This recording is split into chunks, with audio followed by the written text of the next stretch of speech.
All right, everybody, you guys know what it is. I'm one of the only American Cholo podcast broadcasting directly from North Hollywood, California. My name is Gil, and I am the American Cholo. Today is June 20th. Man, it is like today's the first day of summer, I believe, right, Chris? I believe so. Chris doesn't keep up with stuff like that. He's like, I don't even know. I think it is. I hope everybody's having a great, wonderful day out there in Los Angeles and the rest of the country, but LA especially because today it's my honor once again to welcome you, Mr. Hochman. Nathan, how are you, sir? Great to be here. Thank you. I'm glad you are back in the studio and back in the saddle. And before we get started, congratulations on winning to being the nominee to run against Gascon. I'm happy to hear that you won, man. Yeah, no, it was a great primary. There were 12 people running. Got down to the top two. So now it's going to be Gascon and myself come November 5th. So you guys are going head to head. How do you feel about that? You feel pretty confident? Yeah, now this is the race I've been wanting to run forever. I mean, you got Gascon coming in at 25% of the vote, which was a historic low. No DA ever seeking re-election had gotten so few votes. In fact, no DA who's ever gotten less than 37% of the election, the votes in the primary, has ever won the general election. And it basically means that I got to unify the 75% of people Absolutely. who rejected George Gascon. And they come across from all political, demographic, and geographic lines. You're Democrats, you're Republicans, you're independents, you're Black, White, Latino, Asian, every religious group in the entire geography of LA County. Yeah, I believe at this point, nobody's worried about it. Everybody's just worried about crime going down and how we kind of slow the trend of just the wildness out here. Well, it's funny. These people that I'm talking to, we're talking every single day to groups and individuals across this county. They don't agree on a lot. Right. But I'll tell you one thing they agree on. That George Gascon has failed them as their district attorney, that they feel less safe today than they did when he came into office. They want him out. Absolutely. And once they get to know me, they want Nathan Hochman in. Well, we're going to do something a little bit different right now. We're going to take about 10 minutes out of the program, and we're going to get to know one of those people. There's a lady directly across the street from the studio that I've met throughout the year that I've been here, and she sees what I'm doing, and she's always not complaining, but concerned. What do we do? What are we doing? I try to tell her, whatever I can, but I before I came here, I told my wife, I said, man, I sure hope she's there. And that's the first thing I pulled up to. And I said, she is there. And I told her, hey, I've got the guy who's running for district attorney in Los Angeles. I think it'll be a great time for you to express your concerns. And she said she's all for it. So why don't you guys follow me outside? Mr. Hochman, let's go outside and talk to this lady. All right. Good over there, Chris?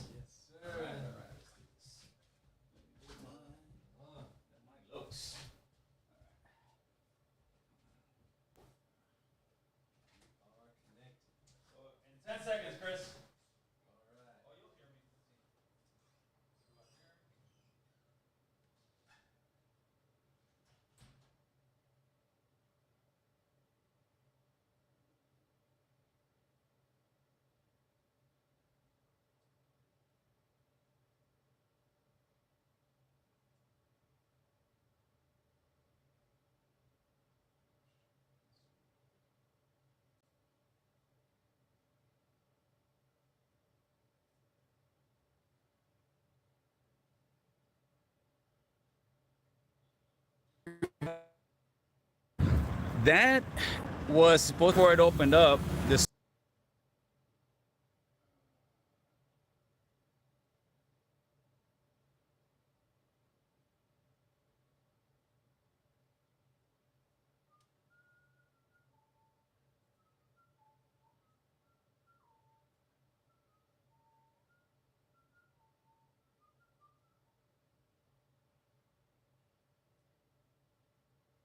city came.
did the people do?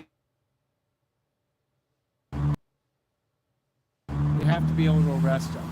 George Gascon has basically put in blanket policies. Basically, 1 out of 7 people here now. It's been a Russian roulette. I mean, they estimate 7 out of 10 of the counterfeit pills out there. Your Oxycontins, your Xanax, your Percocets, you know, they have lethal doses of fentanyl. So if George Gascon is interested in actually killing off a good section of the homeless population or the people in these type of apartment buildings, he's doing a very good job. Right. Now let's stop that. Now let's go across the street here. We're doing something new today. We're out here in the streets of Hollywood, Mr. Hochman.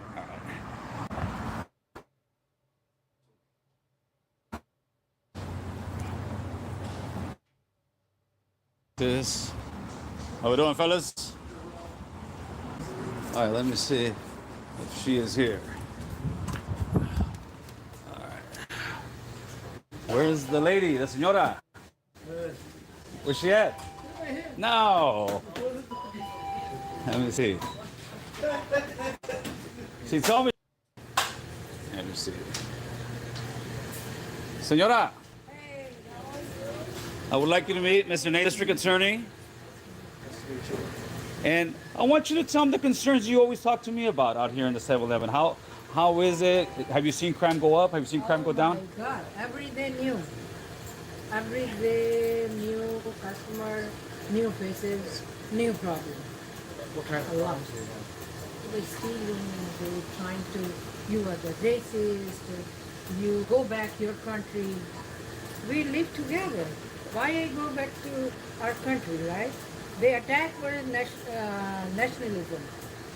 And they come, steal, trying to hit my employee, you know? If you notice, Mr. Hochman, no cups. Yeah, that's why. That's why we keep back to the counter. Yeah. First you come, pay, and then you take your stuff. Yeah, I mean, much different than used to. Yeah. So what we do? What will be the solution? Well, so when they come and steal, do you ever call the police? Every time, but you know, the police come not a right not a right away. You know, they said they are too busy for the I believe they're too busy, and also they know that there's no real punishment for the guys, Yes. so they'll come like in an hour, and after that, okay. They said, well, my friend, they said they pick up here and drop over there. That's it. No matter. That's why they're not scared. They're not. They said, okay, call the police. We are here. and the unfortunate part is her story is 1,000 times. Every Yes, store you go obvious, to, yes. every shopping center you go to, Yes. it's and the criminals know that they'll walk in here, they'll grab it, and they'll walk out. Before they would dash it in their pants. So how do we, as a community, come together and Yes. stop that from happening? Yeah. So, right as now. much as you not believe that. I give to the he report my husband is my husband and he is the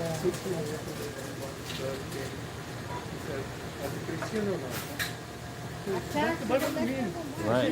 Not a Christian, go back to your country. You are not. New question today. Right. In 10 years, just one question. And especially we have Later. every single day this much food. Actually they need it. We distribute. Actually they need it. Also, if you could tell them, you've been here long enough, how the effect of that apartment building over there. The pain over there, we have here, run over there, disappear here. And secondly, the abandoned house, Yeah. especially Wednesday and Thursday. So these 2 days, especially they do something. I don't know what to do. A lot of times I called I told the Jonathan, Right. and I called, because Jonathan is not here, so his colleague is coming today, and I said, especially, you guys check the Wednesday or Thursday. Those are the hot days. Yeah, and they also break the window here all the time. All So of them. You see now, you yeah. see. So I just wanted to bring you out here to see what's going on, Mr. Hochman. It's interesting. I spoke to other 7-Eleven franchisee owners. And tell me the same exact story. They show me the video.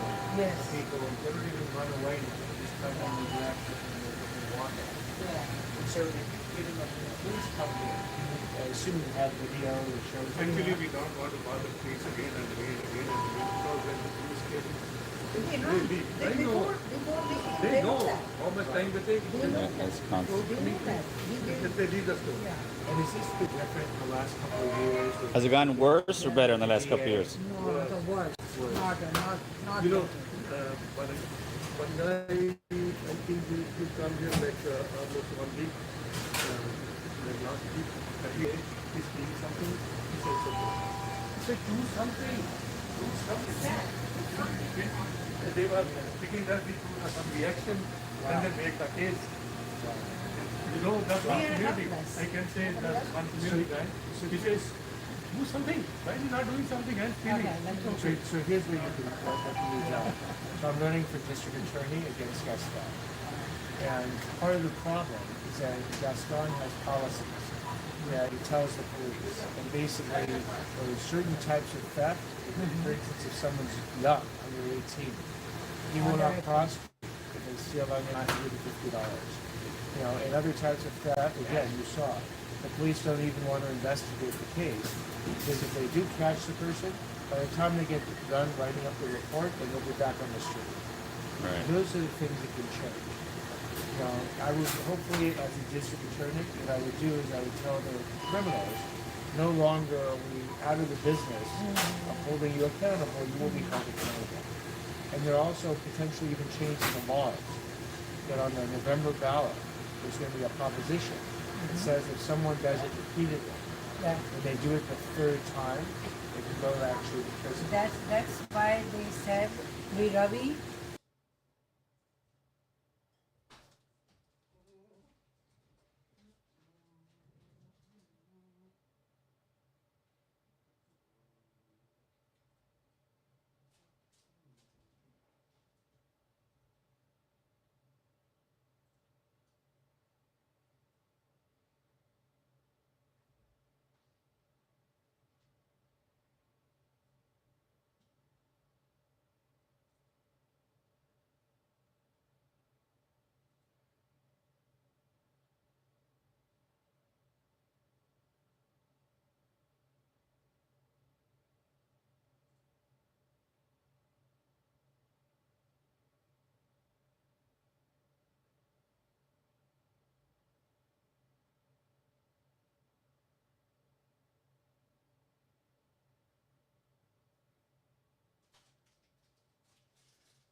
Chris, we're back.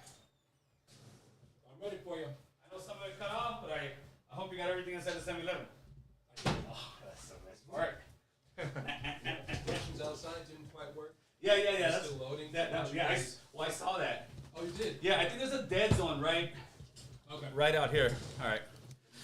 Ready to rock? Yeah, let's rock and roll. Could you pass me a water too, please, Chris? All right. That was pretty interesting. We're out there on the streets getting the news. Thank you, sir. All right. Okay. Coming in. 2. And Mike's hot. There you go. Look at that. Mr. Hochman, thank you for walking out there with me. How was that?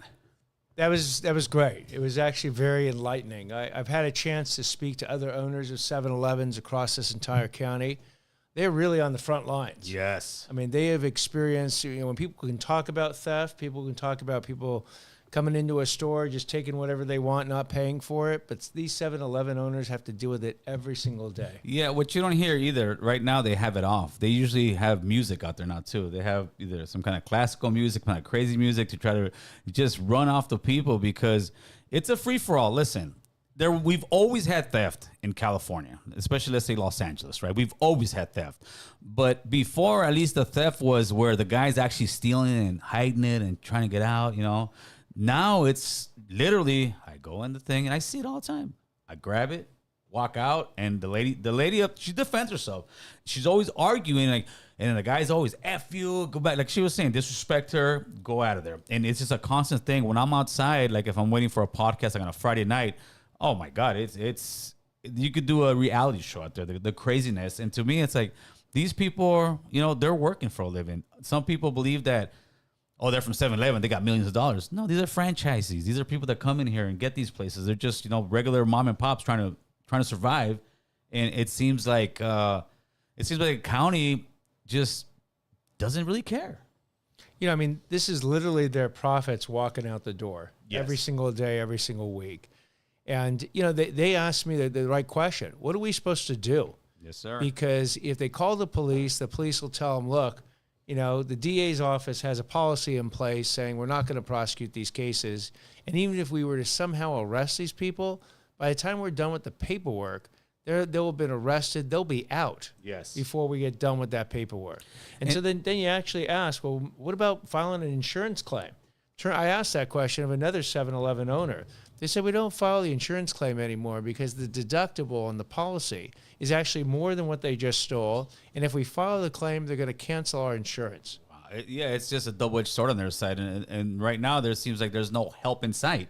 Now, one tool that you brought up is the one they're trying to repeal Prop 47 or parts of Prop 47. Just recently, there was a leaked email from the governor's office that they don't want to repeal Prop 47 until he's out of office. Now, what's your thoughts on this? So what's happened is that a whole bunch of law enforcement officers, DAs, victims groups got together, retail association, restaurant association, they all got together. They come up with a reform of Proposition 47. They call it the Homelessness, Drug Addiction, and Retail Theft Reduction Act. And the idea is to go after the repeat offenders. So on let's say the drug side, the first two times they catch you, those are still misdemeanors. But the third time, if you're using drugs like meth, like heroin, like fentanyl, you get busted the third time, that now is treatment eligible. It means a court can actually order you into residential treatment. You get busted the fourth time, the court can put you in state prison, which then might revive the drug courts. Right. Because drug courts dried up when you took out the hammer of state prison. If you bring back that hammer and give people a choice, you can either go to state prison or an 18-month drug rehab program. And if you fail that, you're going to state prison. They got hundreds of graduates for those drug court programs. But once they took the hammer away, that they couldn't go to state prison, drug courts disappeared. Not shockingly. If you're looking at 2 days a county or an 18-month really rigorous drug rehab program, you're picking the 2 days a county.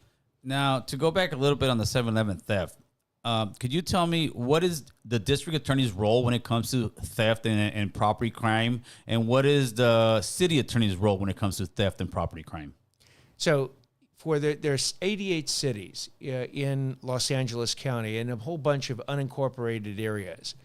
There are about 16 of the cities that have their own city attorney's offices. So it means that basically 72 cities don't have a city attorney's office. And here's why that's important. A city attorney's office can prosecute misdemeanors. What is a misdemeanor? Stealing anything under $950. So for 72 cities that don't even have a city attorney's office, the DA is effectively the city attorney as well and prosecutes those misdemeanors, including the unincorporated areas like East Los Angeles. Right. For the other ones, the city attorney's office can step in and prosecute them, but for the most part, when you have policies out there that say that the law enforcement are not arresting on these cases because the DA's office isn't authorizing it, they're not also arresting them in the cities that actually have city attorney's offices. Well, if the governor has it his way and Prop 47 stays around the way it is written, won't your hands be pretty much tied to do anything for all this stuff? You can actually enforce misdemeanors. I mean, misdemeanor means you can get a jail sentence up to a year. You don't go to state prison, but you can go to jail. And there are 58 counties across California, and most of them they have DAs that are enforcing the law. And those in those situations, the criminals understand that if you go ahead and steal $600 worth of stuff at the 7-Eleven, you're going to get arrested. You're going to go down to the jail. You're going to work your way out through bail. And then eventually you're going to be prosecuted, convicted, and and you could go to, to basically county jail. And that is, in some cases, an effective deterrent for people. Right now, it's literally like the Wild West. Yes. I mean, we have you might as well put a sign on that 7-Eleven that says open for stealing as opposed to open for business. You're absolutely and right. You might as well put a different sign on the DA's office that says closed for business. Absolutely. Now, there's two cases that are similar, but the outcome was quite different. You had the one, I believe his name is was it Johnny Actor? Yes. The gentleman who lost his life coming out of work, and they were stealing his catalytic converter, confronted the thieves, and the thieves shot and killed him. Correct. And now you had Ivan Gallegos. I believe they just finally dropped the charges on him, but he was in jail for about 2 days with a $2 million bail. USC student, 19 years old, doing everything a guy's supposed to be doing, take care of business, going to college, catches the guy getting into his car. The guy telling him he has a gun, stabs him, and now that guy dies. What's going on out here that people are losing their lives over petty theft, catalytic converters? Why do you think that is? I mean, let's start with the Johnny Walker situation. It's absolutely insane. In fact, I went down to the march that Johnny had over 200 friends show up at the place where he was killed and march all the way to City Hall and the DA's office to basically say, we need justice for Johnny, and we need to make sure there's no more Johnnies in this Safe county. Streets Now was the chant they were doing, right? Safe Street. When do we want it? Now. Yeah, absolutely. And they kept saying it over and over again. And hopefully the mayor and I doubt the DA was listening, but I hope the mayor was. But their point was, look, literally Johnny loses his life for a piece of metal. Right. Because in that catalytic converter is probably these guys probably got $40 for the catalytic converter. And part of the problem with the catalytic converters is that because it was under $950, it's a misdemeanor. God. And who's not prosecuting misdemeanors? George Gascon. Right. So the word out to the criminals, the gangs, are, look, take about as many of these as you can. Now, obviously, if you shoot someone, it's a completely different ball game. Right. But go ahead and take as many catalytic converters as you want. Give them to the it's not like these people are taking the catalytic converters and then putting them on their own cars. They're giving them to fences. We're giving them basically $40 and then trying to sell them up the chain. What a DA's office, if they're doing their job well, they try to get everybody at every part of the chain. So you go get the low-level people who are actually stealing them. You get to the fences. Then you go to the fences and see who's buying it from them. And you get them all. And that's the way you shut down that industry that otherwise George Gascon has supercharged by saying, look, we're not going to be prosecuting it at any level of that offense. Do you think that a lot of these places that are paying these guys $40, I mean, you would believe that they know these are stolen catalytic converters, but what's the real punishment for some of these like junkyards that buy stuff like that for recycle? Well, again, once you buy a bunch of these and it's more than $40, that starts to be a felony. And the felony can land you in state prison. And they can take your money and they give you a hefty penalty on top of it. And if they actually apply certain other laws, they can start taking your stuff. So again, the penalties, if you actually want to work your way up the chain, and then they're fencing it to somebody else. Right. Sometimes in this state, sometimes across states, sometimes across the borders. Because there's a huge market for these rare metals that it's out there. You don't believe a lot of the recycle places have a lot of fault in this and should actually be going against them, because now they're stealing fire hydrants now. They're stealing fire hydrants. They're stealing the copper from all the lights. 6th Street Bridge has no... I mean, it's gotten to the point where they're just stealing. And I haven't... And I may be wrong just because I haven't seen it on the news. I haven't yet seen one recycle place get raided by the feds or anybody else say, hey, these guys are taking this stuff. I haven't seen it either. And yes, they can absolutely go after the recycle places because nobody should have a catalytic converter. Yeah. I mean, that's insane. It's not like you got an aluminum can that you're trying to recycle. Right. People just don't walk around with catalytic converters unless they're stolen. And so if you go after the recycling or whoever is fencing these things for them and you start to bring them down, it takes the whole industry down because these guys don't get their $40. They're not going to steal the catalytic converter. And what's even worse than that is that the person that you're stealing the catalytic converter from, if they have to go buy a new catalytic converter, that's costing them somewhere between $750 and $1,500 depending on the car. Yeah, our other camera guy, Chris, a week and a half ago, same thing. Calls me up in the morning, say, "Gil, do you know where I get a catalytic converter? They stole my." I said, "Dude, my brother-in-law stole his catalytic converter." And these are, people that want to go to work in the morning. And all of a sudden, I lost a day of work, maybe two, and then I got to go to the mechanic. Then I got to come up with $700-800 in today's economy, and it's tough. But it seems like the politicians out there just don't care or just blind to it. I don't know what it is. It's this notion that somehow accountability, they're now no longer into the accountability business. That they basically have looked at the system as so inherently corrupt that they think that the criminals are effectively victims of the system. Yes, absolutely. And they don't look at the victims that are actually being victimizing as the true victims. And again, to the extent that our current DA has highlighted problems in the system, highlighted that we need to deal with root causes of what is actually causing crime, that he has done a valuable service. But his solutions are insane. I mean, the notion that you can actually weaken the law, weaken accountability, and the criminals aren't going to pay attention, that they're actually going to act more legitimately, right, as opposed to figure out where the line is and then change their course of conduct and illegal conduct to figure out where that line is. I believe I've heard you say in a few press conferences where Gascon is running a social program, like a social experiment. Yes. But that's not his job.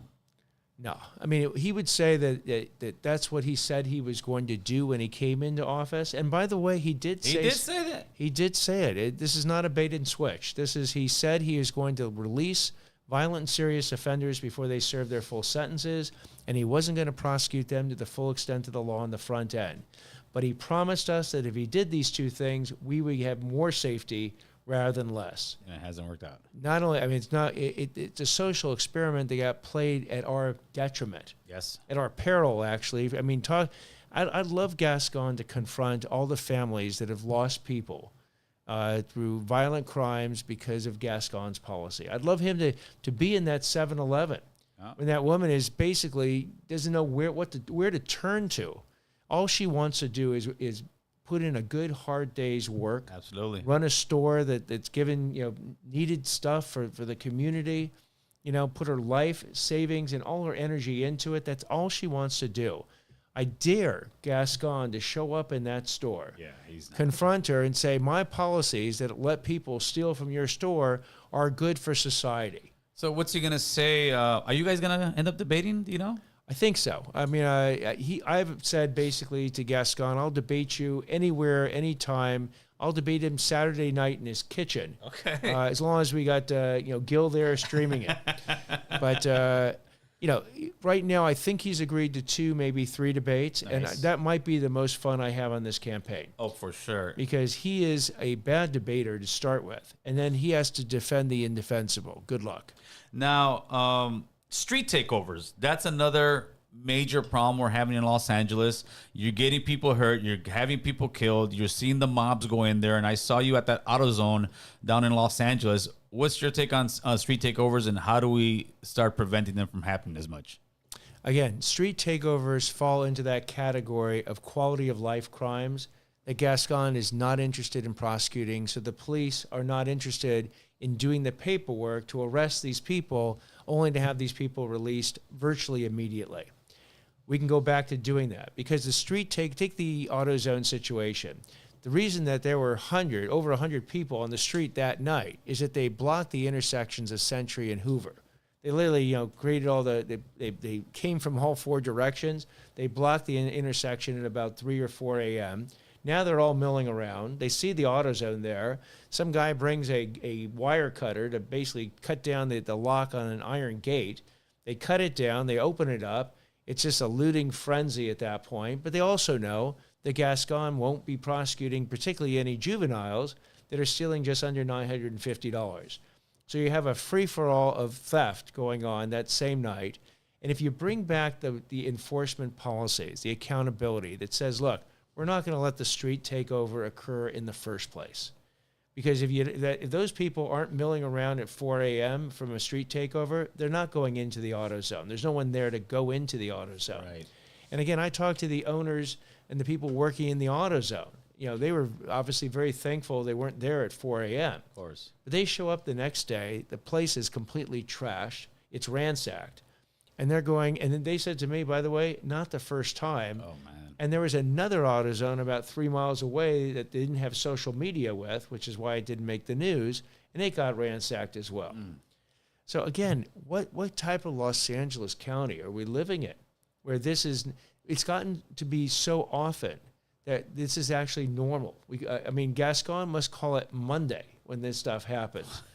Because it's happening literally every day of the week. Sure. That's almost the joke, is that, what day of the week is all this stuff happening? Any day that ends with the word day. Now, what's the tools that law enforcement has? I remember many years back, I forgot what the crime was, but they were pretty much impounding your car for 30 days. They were making it where it's hurting. So are they right now, is there a plan where, hey, you have 60 cars out there, law enforcement coming out, are they towing all these cars, or are they just kind of telling them to keep going? So again, if law enforcement knew that the DA was serious about going after this, then what law enforcement would do is have the resources necessary to go into an intersection like this and basically enforce the law. You do not want a situation where you have 100 people there with probably 30 or 40 cars, and you only have 4 or 10 law enforcement officers. It doesn't work that well, where the law enforcement doesn't show up with a sufficient presence to actually do their job. But that's a commitment. It's a huge commitment of resources at 4 a.m.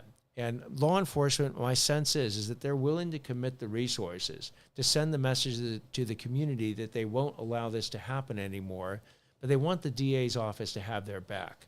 Right now, the DA's office does not have their back, and they're not spending the resources to go ahead and do all this, only to have cases either declined or to have people basically going through the catch and release program that the DA has now. Do you think they're definitely soft on crime when it comes to adults?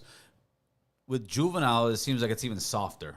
The juvenile, remember the young man who ran his car, same thing, was a street takeover, ran his car into a panaderia somewhere in L.A., into the bakery, ran his car in their stolen car. He was out the next day. Oh, it was Reuben's Bakery. It was the January 2nd, right after January 1st, about 2 in the morning. Not much good happens, by the way, when you got a lot of people under the age of 18 out somewhere between 2 and 4 in the morning. And so, yes, there was a 13-year-old in a stolen Kia that rams the gate of Reuben's Bakery, an iconic bakery, had been there for 48 years, family run, and tears down that gate. And there was about 100 kids milling around. They run into Reuben's Bakery. They loot and ransack that bakery. And to date, the 13-year-old got caught and released, he got arrested, then were immediately released. And as far as those 100 or so kids that ran in, I don't believe they've arrested any of them. So under Hochman administration, what does a crime like that look like in court? You get a phone call, or you watch the news, you see the kid, you get one of your deputy DAs to call you up and say, hey, I got this kid. What do you want me to do? What would you say? So what I would say is that we're going to do what should be done under the law. So these are, to the extent it's under $950 and they're misdemeanors, then again, you would probably, for that particular kid, prosecute them through the juvenile justice system. Could they, effectively, at a minimum, do community service? Could they do restitution? If they have a record, they might have more, obviously, serious punishment in the juvenile justice system. But are you going to make it quite clear to them and their parents that from now on, we're not going to pretend these crimes didn't happen, and just, avoid our eyes? You will go through the system, and it will hopefully be an experience that you do not want to repeat. Because the goal of a Hochman administration is not to fill the prisons to the breaking point. That's actually the failure of the justice system. A effective justice system deters criminals because it says that here's the line of the laws. We're going to consistently, fairly, and impartially enforce those lines, and here are the real consequences on the other side. And I say this up front, I say this often, and I don't deviate. And so if people want to test me, they can test me. They can see what real consequences look like. Because ultimately, I want them to say to themselves, you know what? It's not worth it. Right. And not commit the crimes. Right. We only need to go back, not to the 60s or the 70s, but to 2014. 2014 was considered our safest year in the last 50 years. I remember. And the reason was you had a DA doing her job. It was Jackie Lacey. You had law enforcement believing they then had a partner in the DA's office. They were doing their job. You had victims groups that knew that if you called 911, someone would not only answer the phone, but do something about it. And you had the criminals understanding that those were real laws with real consequences. And that year, they stopped doing a lot of crimes, and we had a lot less victims. Yeah, and then later, a few years after that, they villainized Jackie Lacey, and she was the one out there, you know, putting it down for the regular average citizen who doesn't go out and commit those crimes. Oh, I mean, the fact of what they did to Jackie Lacey was just so vicious. I mean, here is a woman who grew up in Crenshaw. She is from the hood. Her dad got shot by gang members because he had the audacity to go ahead and paint over the graffiti that they put on his front lawn. And so the gang members came by and shot him, and that's in part why Jackie committed her life. Wow, I did not being know that. part of law enforcement. You know, she actually endorsed me in this race and told that story at her parents' home when she endorsed me. It was very, very powerful. Now, I hear a lot of what you're saying, and it always seems to come back to that $900 cap that they put on will be a misdemeanor. It seems like everything as well, it's under $900 a misdemeanor. It's under nine. So what would you tell the average voter out there as far as voting for this repeal of 47? Right. What I would say is, again, they're not going to repeal 47. They're going to fix it. Okay. And again, the fix is dedicated to going after the repeat offenders.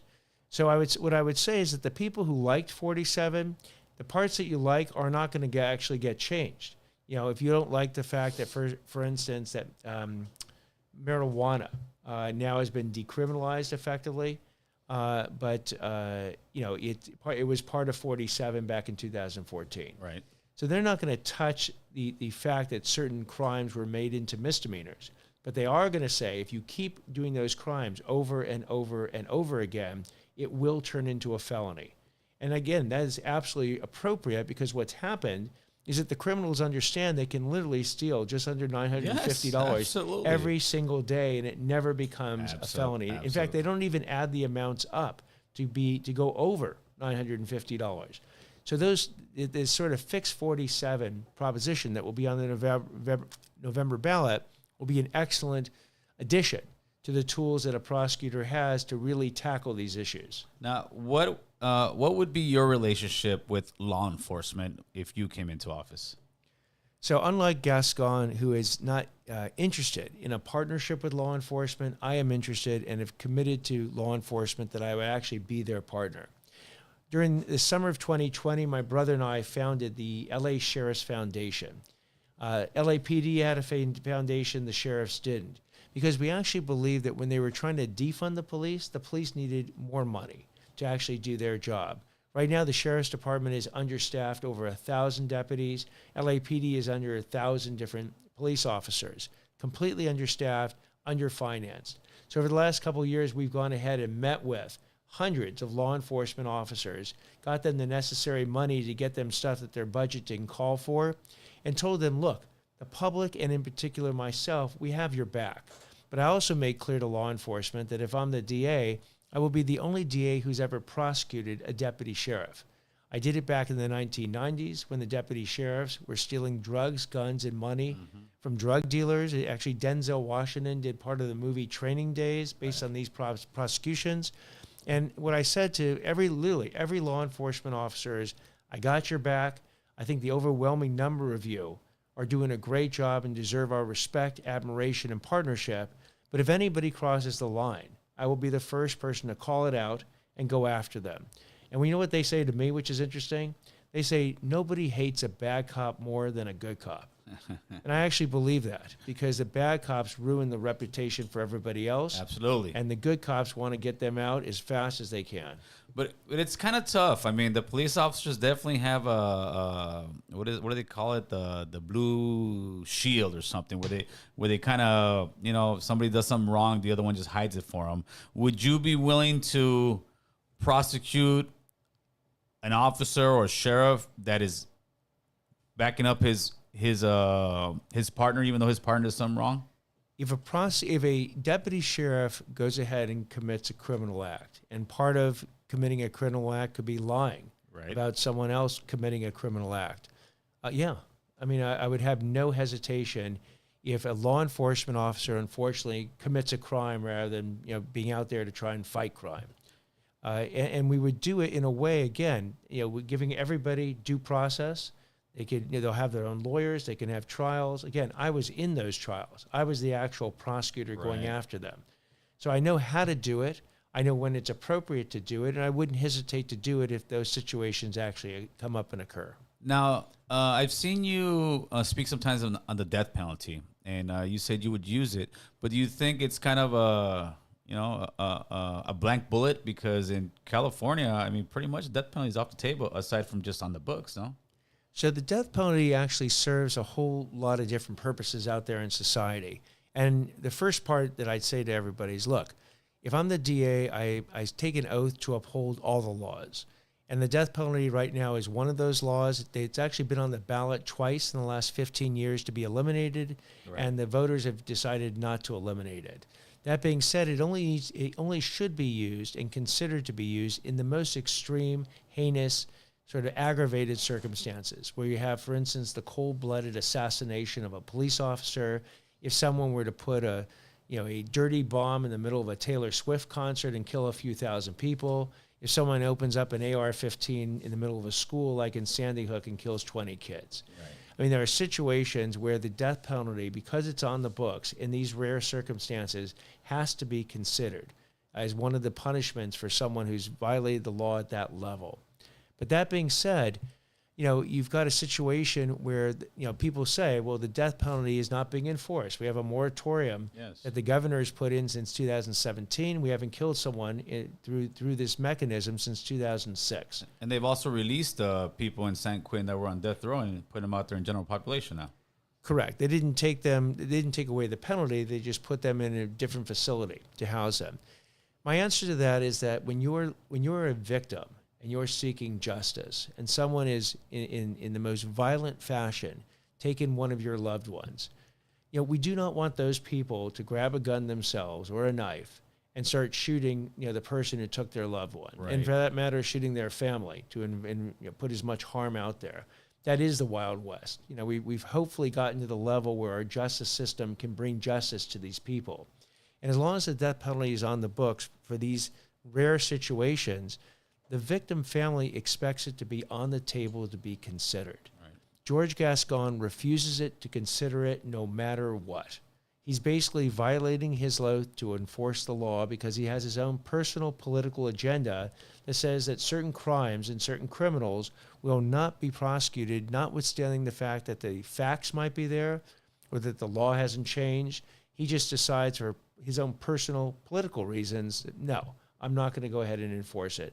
I disagree. What's your take on I believe it was last month, you had a male inmate who identified as transgender, went to a female's prison, all male parts still intact, and the guy rapes his cellmate.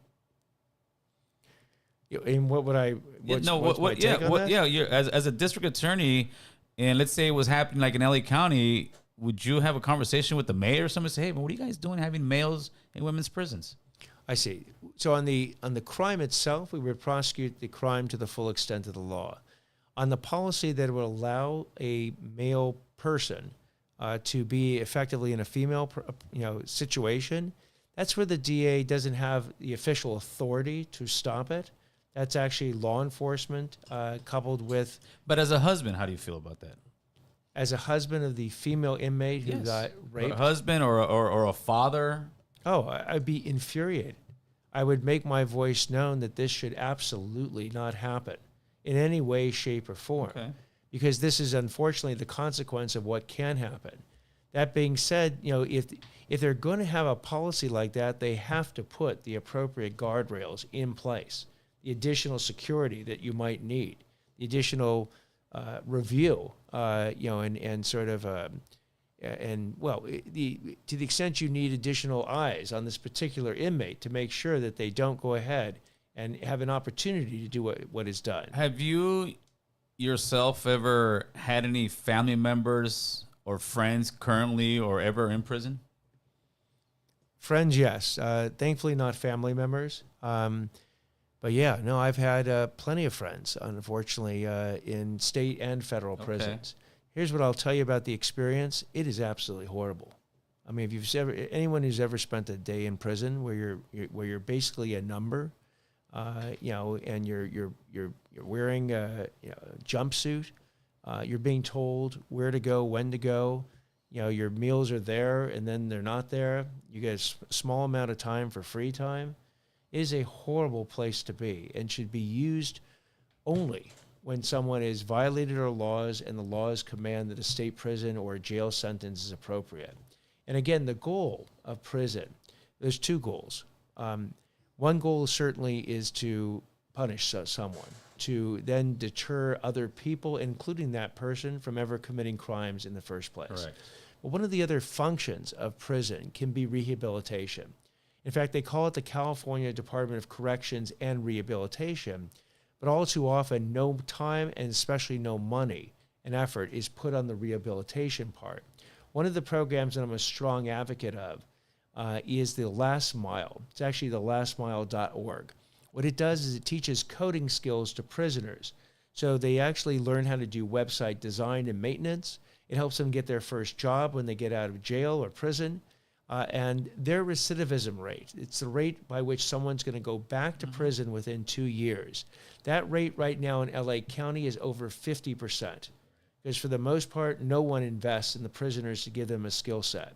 But the Last Mile, because they've given them this skill set, they've given them a productive job, their recidivism rate is less than 1%. Nice. And that proves, again, the DA has a role. But I call it before, during, and after. Before, you got to get to kids.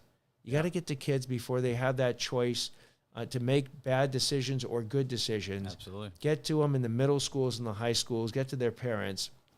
And I would scale programs up that the DA's office already has to do that. During, well, that's holding people accountable, you know, if they do commit the crime. But that after component, if they're in prison, making sure they get a skill set, that is equally important.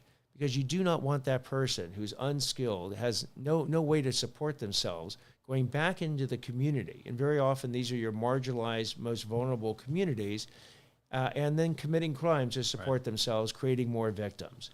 Now, another thing, and most of these topics, they pertain to me because, you know, I have family and wife, kids, the whole thing. But one that really gets me a lot is the Metro. My mom, and I tell her time and time again, she has a car, but she has friends that live like in the Pico Union area. So she'll come to North Hollywood, park her car, go in the Metro, and go and do her thing. And every time she does that, it gives me some fear. In the Metro, you've had all kind of murders, you've had stabbings, you name it, it's happened in the Metro. They tried the quote unquote safety ambassadors, right, which was a joke, and now it's every couple of weeks you hear something in the news of somebody getting hurt in the Metro. How do we make the Metro a safe place for my mom to go in and go visit her friends? I mean, here's the great question. When I was growing up, and I grew up here, my brother and I would take the bus, you know, to the beach on a Saturday. You know, and that was probably a 20-mile bus ride. RTD. You know, the RTD. And my mom didn't have any fear of letting like a 12-year-old and 11-year-old get on the bus, pay the fare, go to the beach, get back on the bus, and then pick us up at the bus stop. I wouldn't let my kids go on the Metro now. I wouldn't let my wife, I wouldn't let my brother, I wouldn't let you. Or certainly would tell you not to do it if you had an option. And that's the problem. There's a lot of people who ride the Metro who don't have an option. They don't have a car. Right. They're not like your mom who has another option. And so that is their option. They have to ride the Metro or the subway. And those are the people that when they originally proposed safety ambassadors, I'm going like, okay, you ride the Metro with the safety ambassador and see how you like it. Yes, sir. So I think, again, if we get back into the enforcement business and we make the people who ride Metro understand that if they get victimized, they're the victims, not the criminals. And we tell those folks who want to victimize people on a Metro, whether it's the bus system or the subway system, that is just no longer allowed.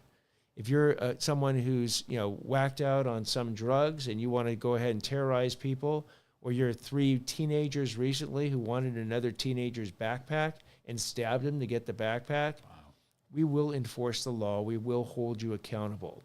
If I'm the DA and they want to sort of see if I'm actually serious, they'll go ahead, they'll violate these laws. I'll hold them accountable, because I'll tell the people this right now. I don't bluff.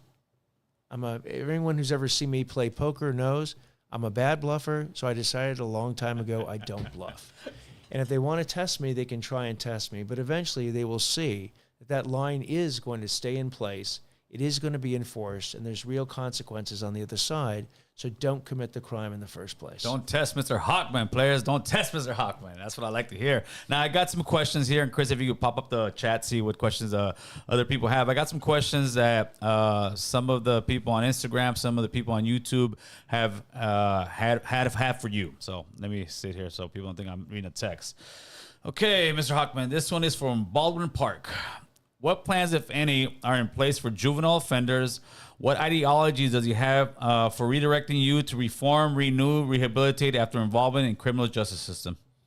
Well, as you just heard, that I'm a firm advocate of making sure that if someone does commit a crime, we work really hard to give them some type of skill set to make sure they don't commit another crime. But we also have to make sure that they understand that these rules that we have in our society are going to get applied.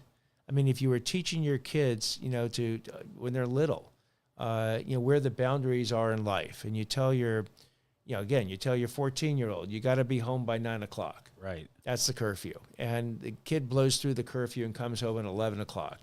If you do nothing, the kid thinks the rules are a joke. Yes. And not just, by the way, the rules in your house, all the rules. Yes, sir. That you've been trying to say are real rules in society. And next time they come home at midnight, or they come home whenever they want, and if you try to enforce the rules after that, they go like, what? You enforce them once here, once there, but you don't do it all the time. No respect. No respect. No respect for the person, no respect for the rules, and again, no respect for all rules. How many kids do you have, Mr. I got Hochman? 3. How old? They are 22, 25, and 27. Okay, so you've been through the gauntlet of juveniles. And again, they test the line. Of course. They want to see if you're actually serious about the line. Of course, yes. And then here's the interesting thing. Once the line is enforced, they conform their conduct for the most part to respect that line. And they respect me because I have respect for them that they actually can follow the rules. One of the infuriating things about how Gascon has treated people here in Los Angeles County is he has no respect for them. He just believes that they're allowed to break the rules. He doesn't believe that the rules actually should even apply to them. Right. And that is a very paternalistic. He's treating them like little kids. And these are little kids who are breaking the rules, and he's going, come home whenever you want. Yeah, it makes no sense. We got Miguel Moreno. Gil, ask him how he would go forward on the case as the DA involving the college kid that was having his car broken into by the homeless man, the USC student.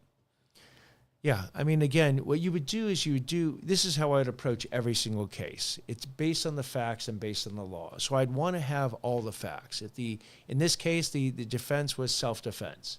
So you'd want to know as best you can from as many witnesses who were there, who can tell you what happened, what was the interchange. The only facts that we know from the newspapers is that there was a guy in a car. The guy supposedly says, I've got a gun. I don't know if he reached into his jacket to try and take out something that might have been a gun. You had a situation that the guy in the car shouldn't have been in the car. He was still in the car. And then we have, obviously, the other guy with the knife.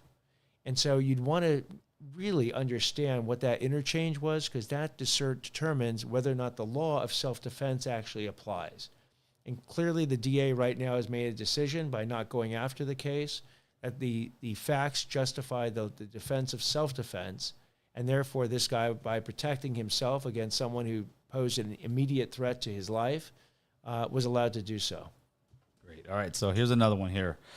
This one is from J. Frausto 75. Does this stance against human trafficking apply to only street peddling or the rings that exist within LA County's wealthy? Both. I mean, the human trafficking laws, again, have been... These are frustrating laws because they treat most human trafficking as a non-violent, non-serious offense. Insane. which is insane. But the state legislature has tried to fix this, and basically the folks up in Sacramento won't actually address this issue. But as far as how you treat it, obviously you need to treat human trafficking. And by the way, Gil, we are the capital of human trafficking in the nation. And so that means every day, and it's usually women, it's usually poor women, it's usually poor women of color are being forced, coerced, either through drugs, either through money, either through actual force, to engage in usually sex acts, although it goes beyond that, and the entire organization needs to be prosecuted because the entire organization is guilty of these laws. Absolutely. We got one from Jay. Let me see here. He says, I'm from Orange County, but I would like to ask Mr. Hochman, will he begin to enforce very basic city ordinances? For example, setting up camps on the sidewalk, no loitering at trolley stations or city parks after midnight, etc. Yes. The short answer is I will do the opposite of our current DA in Los Angeles, and more like the DA, by the way, in Orange County, Todd Spitzer, and enforce the law. And let me tell you how this law right now is being played out under George Gascon. If you're a police officer and you're walking by a homeless encampment and you see people shooting up with meth, heroin, fentanyl, you see low-level property crimes, you see vandalism on stores, you even see some low-level violent crimes, most of those police officers, not all, but most, are going to keep walking or never get out of their car. Absolutely. And why? Because if you go ahead and you want to enforce those laws, the DA's already said he's not going to actually prosecute them. Okay. If you go ahead and arrest these people, they're going to be out before they're done writing the report. And it's really dangerous to enter a homeless encampment where, these people in some ways are completely, they're not of the right mind. They might be well addicted to drugs. And they may perceive you as some level of threat and come at you. Right. And then if you draw your weapon and you then use your weapon to protect yourself, you will be the one that George Gascon will actually think about prosecuting. So why would you put your family and your livelihood in jeopardy when all you otherwise have to do is just keep walking? The problem there, of course, is that as the officers aren't enforcing the law because the DA doesn't have their back, you have these homeless encampments growing and growing and growing. Word gets out to homeless across the whole nation that you need to get to LA real quick. The weather is great here. People will give you food. They'll give you money, housing, and then the DA's office will make sure that law enforcement doesn't hassle you. Absolutely. That is a recipe for epidemic levels of homelessness. So even though the mayor is trying her best to house as many of them as possible, she's actually not even treading water. No. She's housed probably about 2,200 people. There's over 3,000 new homeless people since she's been housing them. Easily. Let me see. Here we go. We got OT Concerned Citizen. He says, does he support businesses defending their property and livelihood? Even the Secret Service guy got robbed. He's putting that one in there. Yes. While I support businesses, defending themselves, they cannot resort to inappropriate uses of violence in any form. But you can see how people feel that way right now. They're just sick and tired of it. Absolutely. But the problem is if someone goes ahead in that 7-Eleven we visited and takes, the six-pack of beer off the shelves and starts to walk away, you don't have the right to take a gun out and shoot them. You just don't. Right. No matter how frustrating it would be, no matter the fact that person might have done it day in and day out. And as we heard from that particular franchisee owner, even if that person's shouting hate, and racist remarks at you as they're taking your beer and not paying for it, you don't have the right to take the law in your own hands. And we do not want a society that gets to that point where store owners feel that the justice system has so failed them, that law enforcement, the DA's office has so failed them, they feel the need to actually take justice into their own hands because it will not end well. Well, even if you hired private security or get security nowadays, it's almost as if they're just there to stand by and look. Before the security guard's at least going to try to tackle you, I would think, hopefully maybe, to me, I would actually like a law in effect where this security guard, you're going there stealing, the guy's going to tase you, the guy's going to mace you. Like, in other words, there has to be some kind of, not just a little slap in the hand, say, hey, man, stop stealing my stuff. And right now in LA, we're feeling like it's a free for all. You can make a citizen's arrest, but the amount of force that you use to make it has to be within the law. Right. Private security are actually well trained as to how far they can go to make a citizen's arrest and then call law enforcement. I definitely do not want people who are untrained and unschooled in how to do that, deciding that they're so fed up that they're literally going to take the law into their own hands. Right. So I've got this question. I got one more for you myself because I know you're a busy man, Mr. Hochman. This is from Sleeps23. He said, what makes him better than what is currently happening? What would you do differently to make the situation Hannah better? So we would go back, as I've said, to enforcing the law. And we would do it in a way that is a proportional, reasonable way. So I am not going to substitute Gascon's extreme decarceration policies with extreme mass incarceration policies. Where I come down is at the middle, and I call it the hard middle because you got to look at each case individually. Look at the defendant, look at the defendant's background, look at the crime committed, look at the impact on the victim, to determine who the true threats are to our public safety and need to be behind bars, and quite honestly, the ones that aren't. The first-time nonviolent offender, it still has to pay a debt to society if he violates society's laws, but that could be community service. That could be restitution, pay the money back if you stole something. It could be a diversion program if you got a mental illness or a drug addiction. So basically, those are non-prison alternatives. But what you can't do is what George Gascon has done. Basically pretend that people who are committing crimes aren't, send a message to criminals that basically emboldens them and says, look, the lines have been shifted in your favor, keep going. Right. And then have a different message to victims that says, sorry, we're just no longer in the business of being the champion of victims and protecting your interests in society. Right. Now, last question. Let's say you get elected, you become district attorney. I'm not sure what the exact date is when you actually would be in office, but what does that meeting in that staff room look like when Nathan Hochman, the new district attorney of Los Angeles, walks in, has a meeting with not just his staff, but the hierarchy of the district attorney who's going to talk to the rest of the deputy district attorney? What's the message you tell those people in your office? So here's the message I would give them. And the difference between the message I will be delivering is also what's going to precede that message. George Gascon literally, first day, first hour, first email in office, without talking to the 750 deputy district attorneys, put out 9 special directives that changed the course of criminal justice here in Los Angeles in the criminal's direction and away from victims. I got the endorsement of the 750 deputy district attorneys union, and I've done my best because I told the president of the union I wanted to do this, to meet with as many of them as possible. I've already met with over 300 of them. I've also met with investigators that work for the DA's office and staff. And what I've told those people is that I will do it differently. I'm not going to pretend that I know more than you do. You have collectively thousands of years of prosecutorial experience. I have 34, but they have thousands of years. I want to know what's working. I want to know what's not working. I want to know what you think will actually help fix it. And if you're right and you're in the front, the trenches, we'll take your idea. I will scale it up. And this is an important part of it. I'll give you the credit. I'm not going to pretend like George Gascon does that he does everything. Well, if we have press conferences and on the DA, the people who do the work will actually be next to me, as opposed to George Gascon, who has a press conference alone. Right. So on that first day, I will have the consensus of the 750 deputy district attorneys and know exactly what needs to be changed.